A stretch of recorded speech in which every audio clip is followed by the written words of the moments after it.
Sir, Quran में रूह, destiny और डेथ के बारे में क्या लिखा गया है?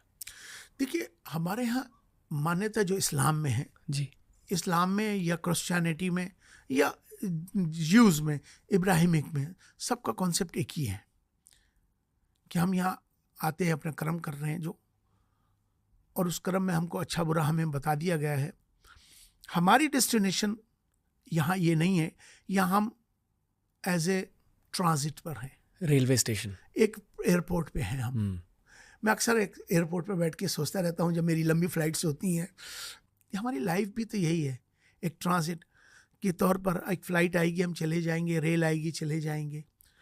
तो जीवन तो भाई बहुत छोटा है, लेकिन रोज़ के लिए जीना चाहिए, रोज़ के लिए जिए। कल होगा, ये शुक्र है उसका, आज जो है शुक्र है उसका, और शुक्राने के साथ अपने जीवन को गुजारते हुए अच्छे कर्मों के साथ, अच्छे कामों के साथ आप चलेंगे ना, आपको जीवन में बड़ा आनंद आएगा। इसीलिए स्पिरिचुअलिटी आपको जोड़ के रखती है ईश्वर के साथ, अच्छाई के साथ। हम हमेशा, मैं अक्सर अपने बौद्धिक्स में, इस्लाम में के तौर पे जो मैं बात करता हूँ, लोगों से कहता हूँ कि दो चीज़ें हैं, एक शरीर और एक आत्मा, मतलब रूह और जिस्म।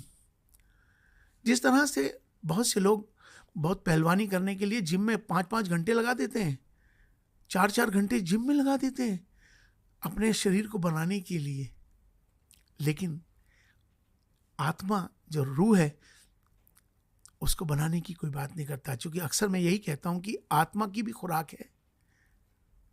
शरीर की जिस तरह से हवा, पानी, खाना पीना शरीर को चाहिए ना, इसी तरह से रूह को, आत्मा को भी खुराक चाहिए।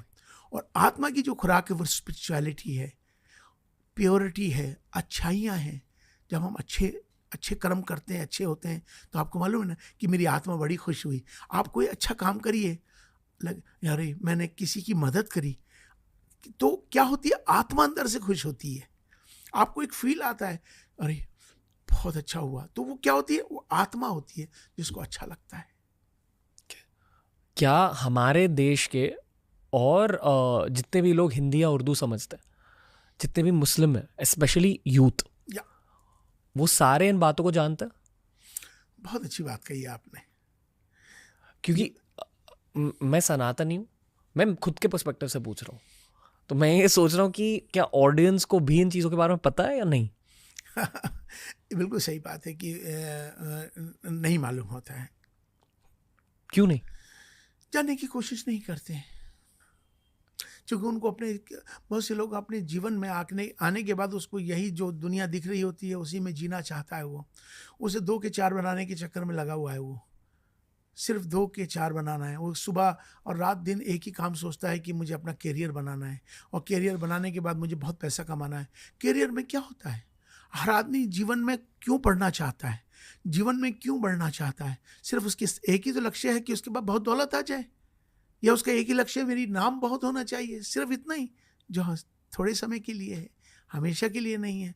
तो वो उस जिंदगी में चला गया जो जिसे उसने सिर्फ दुनिया दुनिया दुनिया, और ये से जिस दुनिया को ही समझता है कि ये मेरी परमानेंट जगह है। आपने जैसे बीच में एक सवाल किया था ना कि इस्लाम के जो मानने वाले हैं, अब्राहमिक फेथ, हमारा डेस्टिनेशन फाइनल वो है आखिरत, जिसको हम कहते हैं, जहाँ हमेशा हमेशा हमको रहना है। हम यहाँ टेम्परेरी फेस पर आए हैं, और इस टेम्परेरी फेस में हमको अच्छे कर्म करके, अच्छे कार्य करके इस दुनिया से हम जाते हैं, तो उसका बदल हमको मिलेगा। उसके लिए हम ईश्वर के साथ जुड़ते हैं, अच्छे कामों की तरफ जुड़ते हैं, तभी तो एक अच्छे इंसान हैं हम, तभी तो जो हमारा इंसानियत बरकरार रहती है। अब हेवन और हेल के कॉन्सेप्ट समझा सकता हूँ? यकीनन। देखिए, जन्नत और दोज़ख, दोज़ख ये तो मेरे ख्याल से सनातन में भी शायद है, और ये तो अगर आप उसको भी छोड़ें, इस दुनिया में भी अगर आप देखें, तो अगर अच्छा कर्म करते हैं तो आप अच्छाई की तरफ, तो आपको उसके वो हैं, और बुरा करते हैं तो जेल में भोगना पड़ता है आपको। अगर आप इसको वो उस लाइन में नहीं, इस तरह से भी अगर आप सोचें, इस तरह से कि इस दुनिया में भी अगर कोई गलत काम करेंगे तो आप जेल में जाएंगे ना, गलत काम करेंगे, किसी का कत्ल करेंगे तो फांसी हो जाएगी ना। तो इसी तरह सेम थिंग, अच्छा कर्म करेंगे ना हम, तो उसको अच्छाइयाँ हमको उसकी मिलेंगी। गलत करेंगे तो उसका वहाँ भी भोगना। वैसे तो हमारे यहाँ ये है कि यहाँ भी भोगता है आदमी और वहाँ भी भोगता है, इसलिए मैं अक्सर सबसे यही कहता हूँ कि अच्छे कर्म करो जो तुम्हारे काम आएंगे, और यही तुम्हारे जीवन में बदलाव लाता है। इस्लाम का एक पिलर है ना, चैरिटी, चैरिटी, एक रूल होता है। यस। वो एग्जैक्ट रूल क्या है सर? हमारे यहाँ जो बेसिक्स पिलर्स में जो आप बात कहना चाहते हो उसका नाम ज़कात है। ज़कात जो हम कमाते हैं पैसा, प्रॉफिट में से हम 2.5% उसको चैरिटी में देते हैं, जो कि हर मुसलमान को देना चाहिए। सिखों में अगर आप देखेंगे तो 10% है। तो इसी तरह से ये सब लोग सनातन के लोग हैं, उनके यहाँ परसेंटेज नहीं है, वो कहते हैं जो आया दे दो। तो सबके यहाँ अलग अलग मान्यता, लेकिन सब सारे धर्मों के अंदर ये सब अच्छाइयाँ हैं। सारे जितने भी धर्म के जितने भी ग्रंथ हैं उनमें सब में अच्छाइयाँ हैं। जितने भी दुनिया में अवतार आए या जो संत आए, जिन्होंने गुरु आए, जिन्होंने अच्छी दिशा दी, सबने अच्छी बात ही बोली है। तो अच्छाई की तरफ अच्छी तरह हमें आगे बढ़ना चाहिए।